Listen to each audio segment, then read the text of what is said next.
British వారు భారతదేశాన్ని పాలించినప్పుడు 1773 regulating act తర్వాత పాలనను మెరుగుపరచడానికి మరియు తమ నియంత్రణను పెంచుకోవడానికి వరుసగా అనేక చట్టాలు తీసుకువచ్చారు.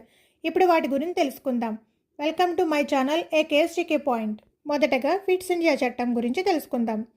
ఆనాటి బ్రిటిష్ ప్రధానమంత్రి విలియం ఫిట్ ప్రతిపాదించడం వల్ల ఈ చట్టానికి ఆ పేరు వచ్చింది.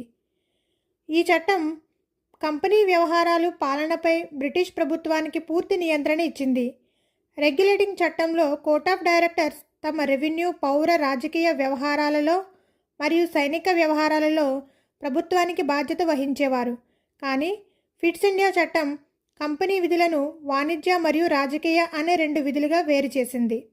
బోర్డ్ ఆఫ్ కంట్రోలర్ అనే నూతన విభాగం 4 సభ్యత్వంలో తయారు చేయబడి రాజకీయ, సైనిక, రెవెన్యూ అధికారాలు దీనికి అప్పచెప్పడం జరిగింది. అప్పటికే ఉన్న కోర్ట్ ఆఫ్ డైరెక్టర్స్ని వాణిజ్య వ్యవహారాలకు పరిమితం చేసింది. ఇప్పుడు ఫిట్స్ ఇండియా చట్టంలోని ముఖ్య అంశాల గురించి తెలుసుకుందాం. మొదటగా ద్వంద్వ నియంత్రణ, డ్యూయల్ కంట్రోల్. ఈ చట్టంలో కోర్ట్ ఆఫ్ డైరెక్టర్స్ మరియు బోర్డ్ ఆఫ్ డైరెక్టర్స్ అనే 2 సంస్థల ఏర్పాటు వలన దీనిని ద్వంద్వ పాలనకు నాంది ప్రస్తావనగా చెప్పవచ్చు. బ్రిటిష్ ఆస్తులుగా కంపెనీ భూభాగాలను మొదటిసారిగా పరిగణించారు. ఈ చట్టం భారతదేశంలో కొన్ని ప్రాంతాలను బ్రిటిష్ పాలిత ప్రాంతాలుగా పేర్కొంది. మద్రాస్, బాంబే ప్రెసిడెన్సీలను బెంగాల్ గవర్నర్ జనరల్ పరిధిలోకి తెచ్చారు. దీనితో కలకత్తా బ్రిటిష్ పాలనకు కేంద్రంగా మారింది. ఈ చట్టంలో కౌన్సిల్ పరిమాణంలో మార్పులు వచ్చాయి. రెగ్యులేటింగ్ చట్టంలో గవర్నర్ జనరల్కు 4 సభ్యులతో ఉన్న కార్యనిర్వాహక మండలి సభ్యుల సంఖ్యను ఈ 3కి తగ్గించడం జరిగింది. కంపెనీ అధికారులకు భారతదేశంలో మరియు బ్రిటన్లో ఉన్న ఆస్తులను వెల్లడించాలని ఈ చట్టం తప్పనిసరి చేసింది. అలాగే మార్కస్ మరియు ఎంగెల్స్ ఈ చట్టాన్ని భారతదేశంలో కొల్లగొట్టబడిన ధనాన్ని పంచుకోవడానికి చేయబడిందిగా అభివర్ణించారు. తరువాత చార్టర్ చట్టం 1793.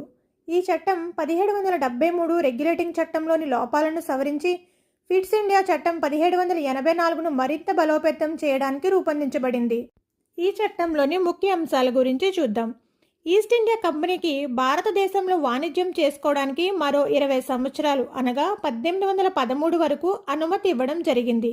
ఈ చట్టంలో గవర్నర్ జనరల్కు అధికారాలు విస్తృతం చేయబడ్డాయి. తన కౌన్సిల్ నిర్ణయాలు మించిపోయే అధికారాలు లభించాయి. ఇది లార్డ్ కార్న్ వాలిస్కి మొదట ఇవ్వబడ్డాయి. కంపెనీ ఉద్యోగులు స్థానికుల నుంచి బహుమతులు, లంచాలు తీసుకోవడం నిషేధించబడ్డాయి. భారతదేశంలో బ్రిటిష్ భూభాగాలపై కంపెనీ పాలన బ్రిటిష్ రాజు తరపున కొనసాగుతుందని స్పష్టం చేయబడింది ఈ చట్టంలోనే. కంపెనీ డివిడెండ్స్ 10%కు పెంచడానికి అనుమతి లభించింది. బోర్డ్ ఆఫ్ కంట్రోల్ సభ్యుల జీతభత్యాలు భారత రెవెన్యూ నుంచి చెల్లించాలని నిర్ణయించబడింది ఈ చట్టంలోనే. నెక్స్ట్ వన్, చార్టర్ చట్టం 1813. ఈ చట్టం భారతదేశంలో బ్రిటిష్ పాలనను మరింత స్థిరపరిచింది. చైనా వ్యాపారం, తేయాకు వ్యాపారం మినహా మిగిలిన అన్నిటిలోనూ ఈస్ట్ ఇండియా కంపెనీ గుత్తాధిపత్యం రద్దు చేసి పరిపాలనపరమైన సంస్థగా మార్చబడింది. ఇది బ్రిటిష్ వ్యాపారులకు భారతదేశంలో వాణిజ్యం చేసుకోవడానికి మార్గం సుముఖం చేసింది. భారతీయ విద్య, సాహిత్యం, శాస్త్రాల, మతపరమైన అధ్యయనాల కోసం సంవత్సరానికి 1 లక్ష నిధిని ఏర్పాటు చేశారు. కంపెనీలో భారతీయులకు కూడా ఉద్యోగ అవకాశాలు కల్పించారు.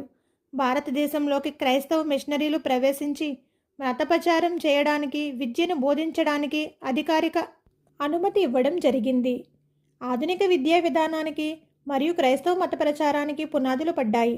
భారతదేశంలోకి పాశ్చాత్య వాణిజ్య, మతపరమైన శక్తులు మరింతగా చొచ్చుకుపోవడానికి ఇది దోహదం చేసింది.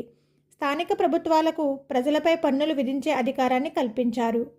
మరిన్ని చట్టాల గురించి తెలుసుకోవడానికి ఇప్పుడే సబ్స్క్రైబ్ చేయండి. ఈ వీడియో మీకు నచ్చినట్లయితే లైక్ చేయండి, షేర్ చేయండి. Thank you for watching.